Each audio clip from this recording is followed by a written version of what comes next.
Olá, queridos, paz, tudo bem? Sejam bem-vindos a mais uma videoaula da nossa Escola Bíblica Dominical e nessa oportunidade nós estaremos estudando a respeito da lição de número 10, que tem por título A Intercessão pelos Efésios, data de 7 de junho de 2020. Essa lição ela tem o texto áureo que se encontra em Efésios, no capítulo 3, versos 14 a 15, diz o seguinte, a palavra de Deus. Por causa disso, me ponho de joelhos perante o Pai de nosso Senhor Jesus Cristo, do qual toda a família nos céus e na terra toma o nome. A verdade prática nos diz que devemos interceder pelos eleitos de Cristo para que eles sejam fortalecidos de poder, vivam em comunhão e exercitem o amor de Deus. A leitura bíblica em classe encontra-se em Efésios no capítulo 3, de 14 a 21, e diz o seguinte: Por causa disso, me ponho de joelhos perante o Pai de nosso Senhor Jesus Cristo, do qual toda a família nos céus e na terra toma o nome, para que, segundo as riquezas da sua glória, vos conceda que sejais corroborados com poder pelo seu Espírito no homem interior, para que Cristo habite pela fé no vosso coração, a fim de, estando arraigados e fundados em amor, poderdes perfeitamente compreender com todos os santos qual seja a largura, o comprimento e a altura e a profundidade, e conhecer o amor de Cristo, que excede todo entendimento, para que sejais cheios de toda a plenitude de Deus. Ora, aquele que é poderoso para fazer muito mais, abundantemente, além daquilo que pedimos ou pensamos, segundo o poder que em nós opera. A esse, glória na Igreja por Jesus Cristo, em todas as gerações, para todo sempre. Amém. O objetivo geral é aprender a eficácia da oração no fortalecimento, restauração e crescimento da Igreja em Cristo. Os objetivos específicos da nossa lição é refletir acerca dos propósitos da oração do apóstolo Paulo no poder do Espírito, destacar a necessidade da Igreja de estar arraigada e fundada no amor e conscientizar de que Deus é capaz de fazer muito além daquilo que pedimos. A nossa lição ela tem 3 tópicos, que é corroborados com o poder do Espírito, arraigados e fundados em amor, e a bênção de Deus excede o pensamento humano. Então, queridos, nas lições anteriores nós já vínhamos falando a respeito dessa linha de pensamento do apóstolo Paulo nesse capítulo ainda, no capítulo 3, do verso 1 ao 13, ele vem com com 4 abordagens a respeito do plano da salvação para os gentios. Então, o primeiro ele fala da nova dispensação da graça que foi revelado a ele. O segundo, que os gentios são agora participantes dessa revelação e agora membros do corpo de Cristo. E a terceira, que a ele, o apóstolo Paulo, foi dada essa graça de anunciar esse mistério revelado, por isso que ele é o apóstolo dos gentios, porque Deus separou ele para justamente pregar aos gentios a salvação. E o quarto tópico, o quarto ponto desse texto, do versículo 1 ao 13, que foi da lição anterior, ele fala que pela igreja seja conhecida a multiforme sabedoria de Deus aos principados e potestades nos céus. Então o apóstolo Paulo ele vem com esses 4 pontos no início desse capítulo, e daí ele começa, justamente por causa desses 4 pontos, ou seja, por causa da dispensação da graça, porque os gentios são participantes dessa revelação, porque o apóstolo Paulo foi dado essa graça, e porque a igreja agora precisa fazer conhecida a multiforme graça de Deus aos principados e potestades, aí ele entra agora na nossa lição, que seria o versículo 14 em diante, que ele fala, por isso, então, por causa dessas 4 coisas, desses 4 pontos, dessas 4 ideias, por isso Paulo agora começa a interceder aos Efésios. Então, a gente pode dividir a oração de Paulo em 5 pontos. Tá? Primeiro seria no versículo 3 e 16, que Paulo ele diz o seguinte, eu estou usando agora a versão NVI para ela ficar um pouco mais claro, ele vai dizer o seguinte, oro para que, com as suas gloriosas riquezas, ele os fortaleça no íntimo do seu ser com poder por meio do seu Espírito. Então, primeiro, Paulo está orando, intercedendo ao povo para que Deus derrame gloriosas riquezas aos Efésios e que fortaleça o íntimo deles com o poder de Deus. Segundo, para que Cristo habite nos seus corações mediante a fé. Terceiro, ele ora para que eles estejam arraigados e alicerçados em amor, que é o versículo 17, que ele vai dizer, ó, oro para que vocês, arraigados e alicerçados em amor, e no versículo 18 e 19 ele vai dizer que possam juntamente com todos os santos compreender a largura, o comprimento, a altura, a profundidade, conhecer o amor de Cristo. Então, ele está orando para que Deus derrame as suas riquezas, para que fortaleça o íntimo deles com poder, para que Cristo habite no seu coração, para que todos estejam arraigados e alicerçados em amor e para que eles possam conhecer qual é o tamanho, a grandeza do amor de Deus, para que eles possam ter a compreensão do amor de Cristo.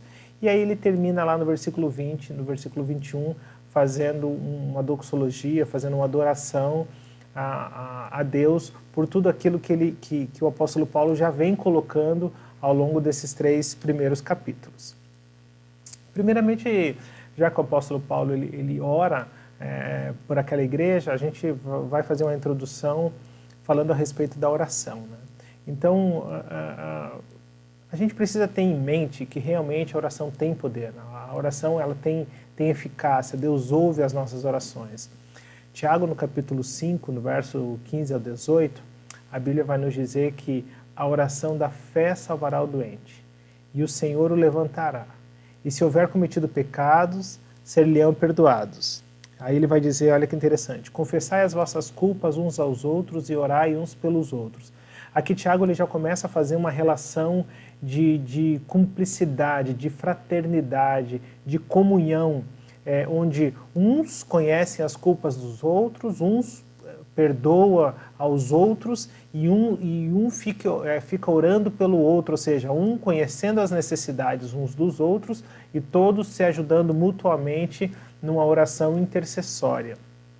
E ele continua dizendo, para que sareis, a oração feita por um justo pode muito em seus efeitos. E aí a gente vê ele continuando dizendo o seguinte, Elias era homem sujeito às mesmas paixões do que nós, orando, pediu que não chovesse, por 3 anos e 6 meses não choveu sobre a terra. E orou outra vez, e o céu deu chuva, e a terra produziu o seu fruto. Muitas vezes nós olhamos para a história de Elias, né, e a gente vê quão grandes coisas ele fez, e a gente olha assim, a gente coloca Elias como algo inatingível, né? Mas Tiago ele é simples na sua maneira de falar, ele fala assim, Elias era um homem como qualquer um de nós, sujeito aos mesmos pecados, às mesmas paixões, mas a diferença é que ele orou com fé, orou com certeza, orou com convicção, porque ele sabia quem era o Deus a quem ele servia, e em orando, grandes coisas aconteceram. Então nós precisamos ter a mesma fé que Elias teve, de elevar a sua voz aos céus, orar a Deus e ter a certeza de que Deus responderá às nossas orações. Outra coisa que a gente precisa entender é que Deus é galardoador do que os buscam. Isso está em Hebreus, no capítulo 11, no versículo 6, a Bíblia nos diz o seguinte, ora, sem fé é impossível agradar-lhe, porque é necessário que aquele que se aproxima de Deus creia que Ele exista e que Ele é galardoador dos que o buscam. Ou seja, Deus ele tem interesse, Deus ele se satisfaz em atender às nossas orações, mas para que isso aconteça é necessário que nós nos acheguemos a Ele com fé. O escritor aos Hebreus ele também vai dizer no capítulo 4, acheguemo-nos, pois, com confiança ao trono da graça. Ou seja, crer que Ele exista, nos apresentar com confiança diante dEle, para que aí sim Ele possa nos atender conforme aquilo que nós precisamos. Uma outra coisa que nós precisamos entender em relação à oração é que a oração, sim, muda a nossa história. Nós precisamos orar com convicção e crer que o poder da oração pode mudar o curso da nossa vida. Se nós formos para Isaías no capítulo 38, no verso 1, nós vamos verificar Ezequias recebendo uma notícia de morte e ele não se atém àquilo e como algo determinismo, pronto, agora está decidido, então eu vou morrer, então não tem mais o que fazer. Não, muito pelo contrário. Ele se enche de fé e vai buscar a face de Deus para que através da sua oração Deus possa mudar a sua história. E diz o seguinte a Bíblia, né? Naqueles dias Ezequias adoeceu de uma enfermidade mortal. E veio a ele Isaías, filho de Amós, o profeta, e lhe disse, assim diz o Senhor, põe em ordem a tua casa, porque morrerás e não viverás. Aí ele vai e busca Deus, e a resposta vem lá no versículo 30, no versículo 5 do mesmo capítulo 38. Vai e diz a Ezequias, assim diz o Senhor, o Deus de Davi teu pai, ouvi a tua oração e vi as tuas lágrimas, eis que acrescentarei aos teus dias 15 anos, ou seja, Deus só acrescentou 15 anos na vida de Ezequias porque ele buscou, teve fé e foi diante de Deus, e Deus o abençoou, e Deus deu-lhe mais anos de vida porque ele teve fé e buscou a Deus em oração. Outra coisa que a gente precisa entender e aprender com o apóstolo Paulo é o poder da intercessão. Paulo ele não unicamente orava por si, e esse é o que nós podemos ver nessa lição, que ele está intercedendo por uma igreja, ele está intercedendo por outros. E existe um poder muito grande na intercessão.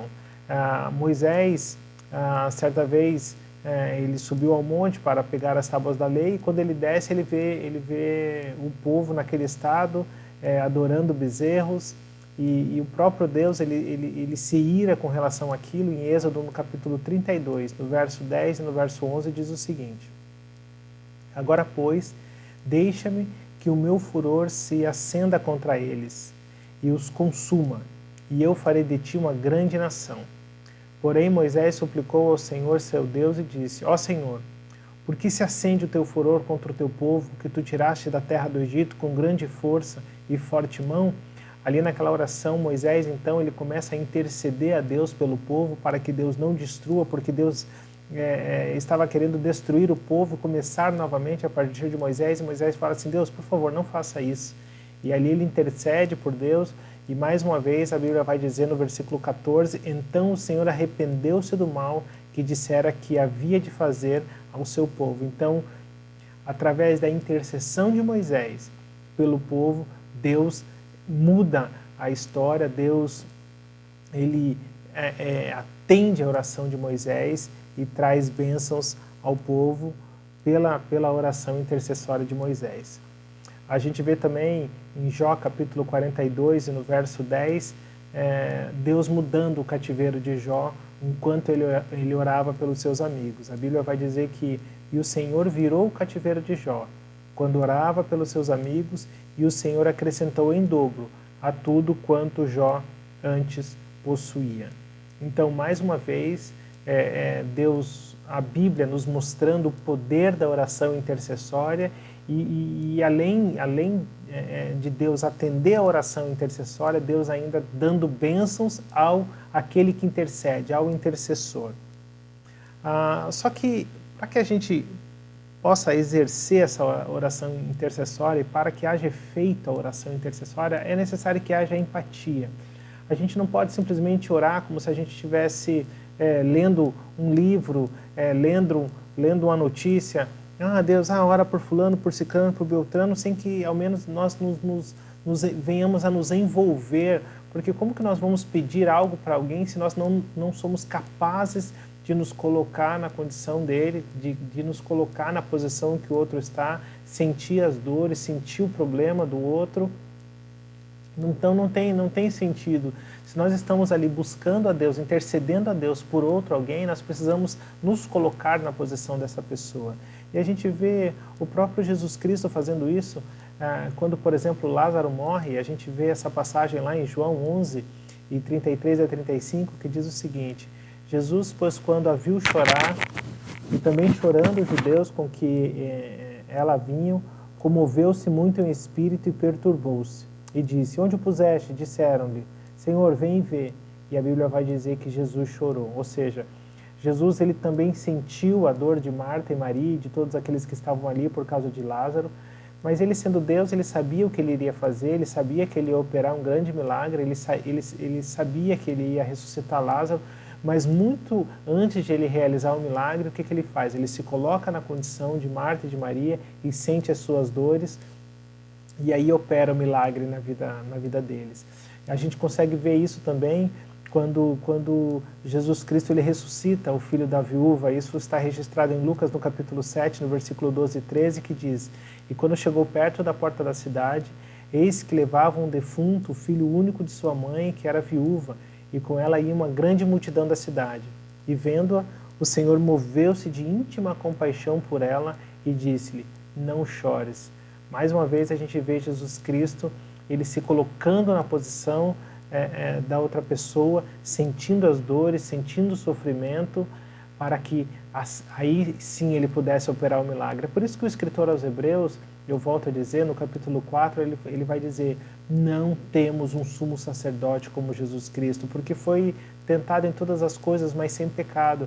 Então, a gente não tem alguém que nos represente melhor do que Jesus Cristo diante do Pai, porque ele sofreu todas as coisas e ele tem essa característica de se colocar no nosso lugar, sentir a nossa dor e aí sim interceder, ter esse papel de sacerdote mesmo, de sumo sacerdote, de levar o povo diante de Deus, as nossas necessidades, para que Deus possa nos atender. É por isso que na oração do Pai Nosso, e Jesus Cristo nos dá essa orientação nas nossas orações, nós terminamos as nossas orações em nome de Jesus Cristo, ou seja, através de Jesus Cristo, por intermédio de Jesus Cristo, pelo sumo sacerdócio de Jesus Cristo, nós pedimos essas coisas porque Jesus Cristo continua intercedendo por nós.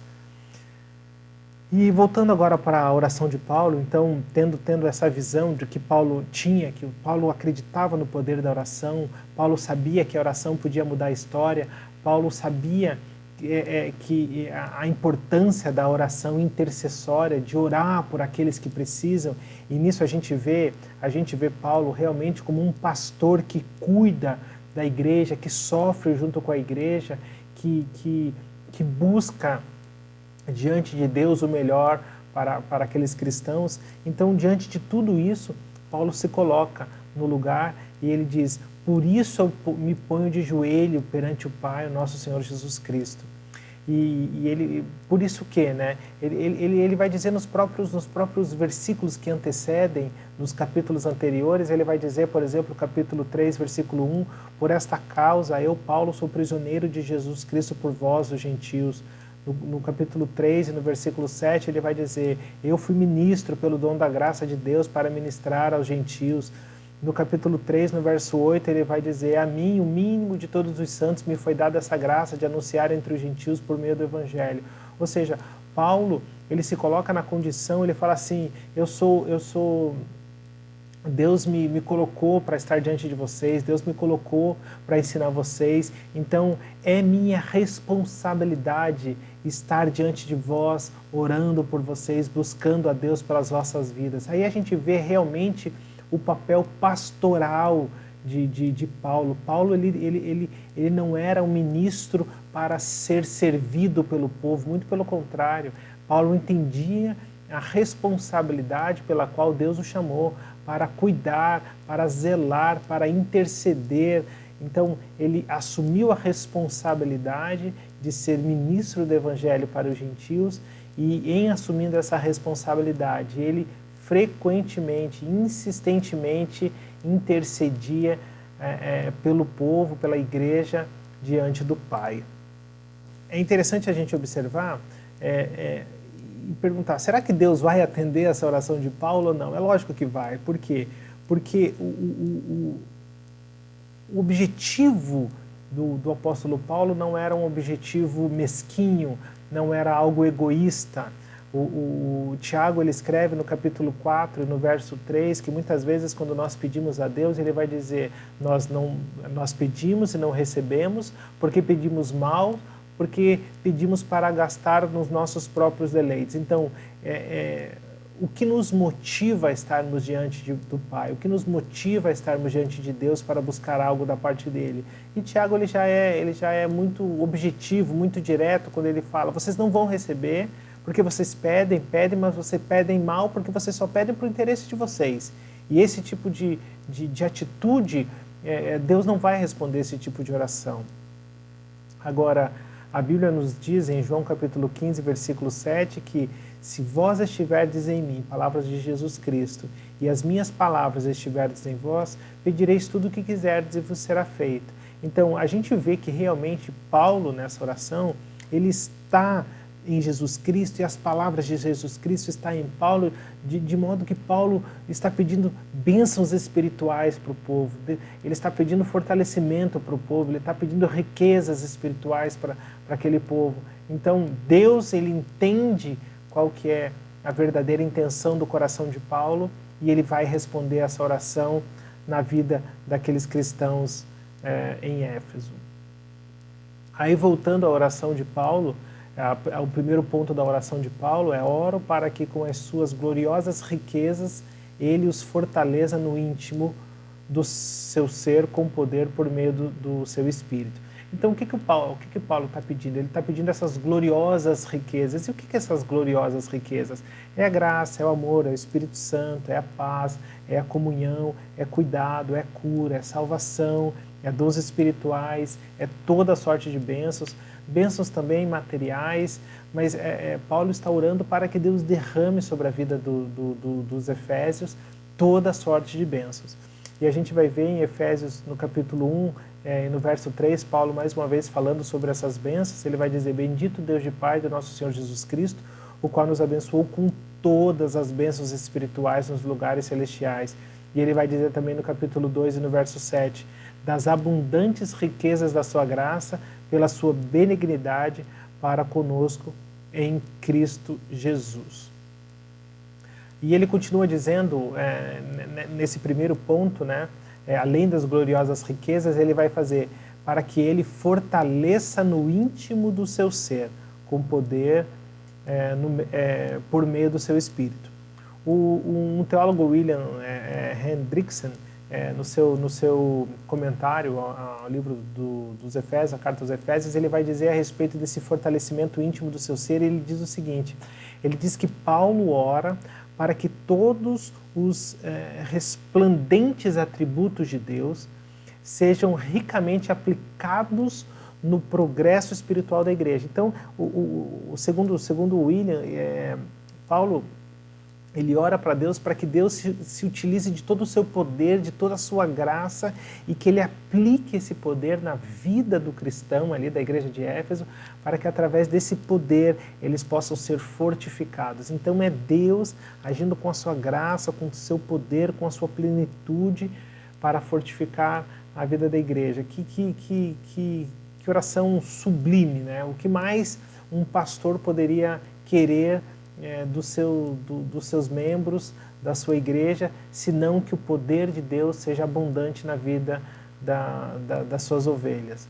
E ele vai dizer o seguinte, que nesses corações, William dizendo, né, a respeito desse fortalecimento do íntimo do ser, que nesses corações haja uma influência controladora e dinâmica, de tal maneira que eles sejam fortalecidos mais e mais pelo poder do Espírito que lhe foi otorgado. Ou seja, o que Paulo está orando é assim, que o Espírito de Deus, que todo o poder de Deus e que o Espírito Santo de Deus haja de uma vida tamanha na vida desses cristãos que possam fortalecê-los para que eles possam passar por qualquer tipo de dificuldade, por qualquer tipo de problema, não sendo cristãos inconstantes, cristãos fracos que são levados por qualquer vento de doutrina ou por qualquer tribulação fiquem desanimados e percam suas forças. Aí a segunda tópico que o apóstolo Paulo ele aborda na sua oração, ele fala para que Cristo habite em seus corações mediante a fé. O coração aqui é a fonte central da disposição humana, tanto dos sentimentos como dos pensamentos. Aí o apóstolo Paulo ele vai dizer também em Gálatas no capítulo 2, no versículo 20, dizendo sobre isso, o habitar de Cristo em nossos corações, ou seja, a plenitude de Cristo dentro do nosso ser, até o ponto em que Paulo ele fala que eu já estou crucificado com Cristo, vivo não mais eu, mas é Cristo que vive em mim, e a vida que agora vivo na carne, vivo-a na fé do Filho de Deus, o qual me amou e se entregou a si mesmo por mim. Ou seja, o que o apóstolo Paulo aqui ele está suplicando diante de Deus é que Cristo abunde a vida dos Efésios de uma maneira tamanha, de uma maneira tal, que eles experimentem a plenitude de Cristo e que realmente eles possam viver uma vida não mais baseada nos seus próprios desejos, mas que esses desejos sejam mortos na cruz do Calvário juntamente com Cristo, e da mesma maneira que Cristo foi ressurreto, que ressurja uma nova criatura, para a honra e para a glória de Deus.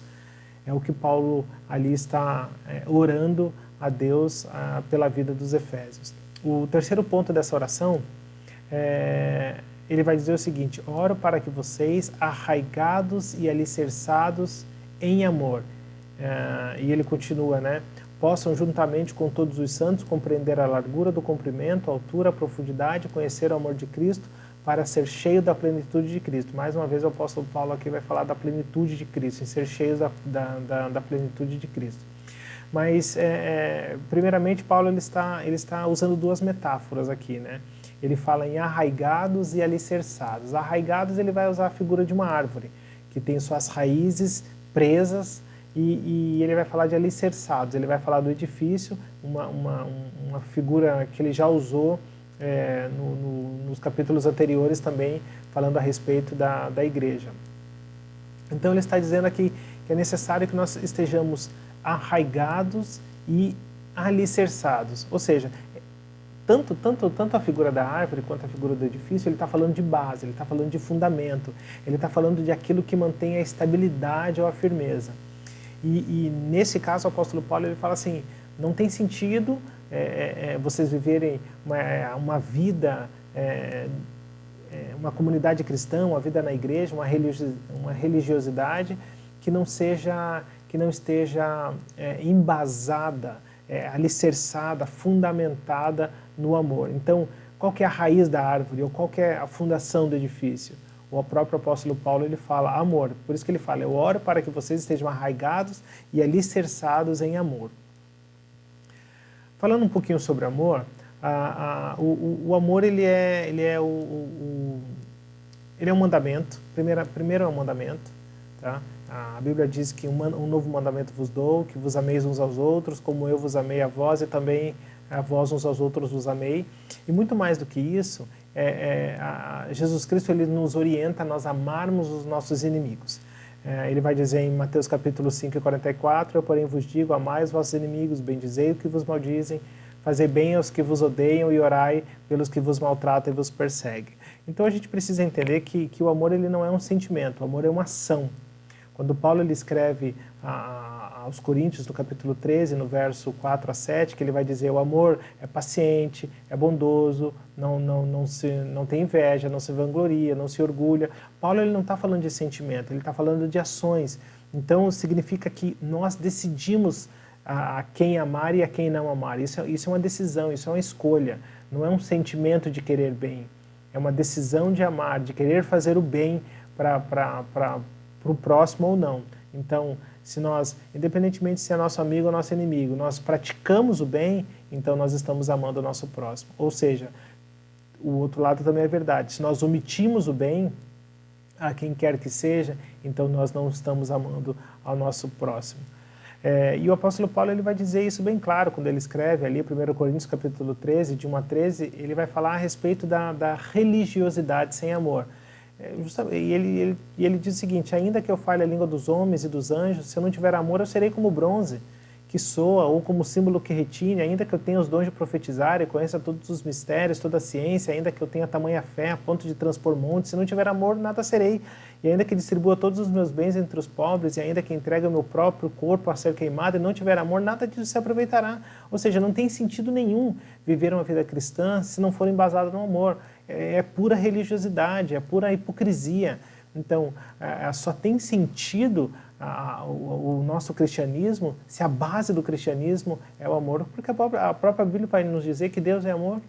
1 João, capítulo 3, versículo 17, quem pois tiver bens no mundo e vendo seu irmão necessitado lhe cerrar as suas entranhas, como estará nele o amor de Deus? Ou seja, nós estamos vendo nosso irmão passando necessidade e nós não estendemos a mão? Que tipo de amor é esse? Que tipo de cristianismo nós estamos vivendo? Que comunidade é essa que prega o amor de Cristo e na prática do exercício do amor nós não estamos vivendo? Nós estamos mais do que um tempo oportuno para isso, nós estamos vivendo um tempo de pandemia. Quantas pessoas na nossa igreja estão passando necessidade? Será que nós conhecemos elas? Será que nós sabemos que pessoas estão passando necessidade? Será que nós entendemos a grandeza da necessidade que essas pessoas têm passado? Então vale a pena nós refletirmos que tipo de religiosidade nós estamos vivendo, porque que cristianismo é esse? Então, muitas vezes a gente está dizendo que é crente, mas a gente não está praticando de fato o cristianismo que Jesus Cristo nos deixou, que é o amor ao próximo, o cuidado ao próximo. Então, nós hoje, nesse exato momento, nós estamos passando, muitos cristãos estão passando por necessidade, por momentos de dificuldade, e a pergunta que fica, nós sabemos quem são esses cristãos que estão no nosso meio, nós estamos ajudando, nós estamos de alguma forma contribuindo para que essas pessoas seja minimizado a aflição e o sofrimento dessas pessoas. É isso que vai definir o nosso cristianismo, é isso que vai definir a nossa igreja como realmente uma igreja de Cristo. Aí Paulo termina essa oração no versículo 20 e 21, dizendo o seguinte: ora, aquele que é poderoso para fazer tudo, muito mais abundantemente, além daquilo que pedimos ou pensamos, segundo o poder que nos opera, a esse glória na igreja por Jesus Cristo em todas as gerações, para todo sempre. Amém. Paulo, muitas vezes a gente se utiliza dessa expressão para pedir as coisas para Deus, né? Peça as coisas para Deus porque Deus ele pode fazer muito mais abundantemente além daquilo que pedimos ou pensamos. Não está errado, é certo, mas Paulo aqui ele não está nessa linha de pensamento. Paulo ele já está sendo grato a Deus por tudo aquilo que ele já fez. Quando Paulo ele fala que Deus é poderoso para fazer tudo mais abundantemente além daquilo que pedimos ou pensamos, é porque Paulo está dizendo o seguinte: nós não pedimos a salvação, mas Ele nos deu. Nós não pedimos o Espírito Santo, mas Ele já nos deu. Nós não pedimos o seu amor, a sua graça, a paz, a esperança, e Ele já nos deu tudo isso. Nós não pedimos Jesus Cristo, mas Ele deu Jesus Cristo. Então, quando Paulo fala assim que ele nos deu abundantemente mais daquilo que a gente pediu, pensou, é porque Ele já fez todas essas coisas. Paulo não está indo naquela linha de eu vou orar para Deus me dar. Ele está sendo grato pelo que Deus já fez na vida dele. Então, ele vem nos 3 primeiros capítulos, e agora ele termina o final do terceiro capítulo, justamente agora enaltecendo a Deus por tudo que ele já fez, por esse glorioso plano da salvação, pela graça, pelo Espírito Santo derramado. Então ele vai falar assim: não existe nada que a gente possa pedir que Deus não seja capaz de nos dar abundantemente, de uma maneira grandiosa, de uma maneira gloriosa, de uma maneira poderosa, porque ele já fez isso. E aí o próprio apóstolo Paulo ele vai dizer em Romanos no capítulo 8, no versículo 32, aquele que nem mesmo a seu próprio filho poupou, antes o entregou por todos nós, como não nos dará também com ele todas as coisas? Ou seja, se ele já deu o que tinha de mais importante, se ele já deu seu próprio filho, já deu tudo que ele tinha, o que são as outras coisas? Então, aí o apóstolo Paulo ele vem assim: se a gente não pediu nada disso, e Deus já deu isso de graça, e ainda deu de maneira abundante, o que são as outras coisas? Então, por que nós vamos viver ansiosos, preocupados com as dificuldades, com as crises, se Deus já tem nos dado o melhor que Ele tem, que é o Seu Filho Jesus Cristo, e com Ele, obviamente, todas as outras bênçãos. Então, o que nós podemos aprender, recapitulando, é esse amor de Paulo para com os efésios, esse cuidado de um pastor para com as suas ovelhas, de interceder por elas e de mostrar que nós, enquanto cristãos, precisamos ser alicerçados no amor uns com os outros, cuidando uns dos outros e tendo a certeza de que Deus já fez tudo por nós, já nos deu tudo que Ele poderia dar. Nós precisamos muito mais do que pedir, é ser gratos a Deus por tudo que Ele já fez, mas claro, nós somos falhos, somos pequenos, somos necessitados das bênçãos de Deus e a Bíblia nos diz para nós buscarmos a Deus, e a oração tem poder para mudar a nossa história, tem poder para salvar, tem poder para curar, tem poder para nos libertar, então que nós possamos continuar firmes, buscando a Deus, sendo temente a Deus, orando uns pelos outros, confessando os nossos pecados uns aos outros, nos ajudando mutuamente, suportando-nos uns aos outros, até que Cristo venha nos buscar. Que Deus te abençoe, querido, que Deus possa falar ao seu coração e que isso possa ser não apenas uma aula, mas que vire prática dentro das nossas vidas, que nós possamos exercer o ministério da intercessão, orar pelos nossos irmãos, orar pelos missionários, orar por aqueles que precisam e também agir em prol. Se Deus tem nos dado condições, se Deus tem nos dado oportunidades, vamos fazer para o bem da obra de Deus. Que Deus te abençoe e até uma próxima oportunidade. Até lá.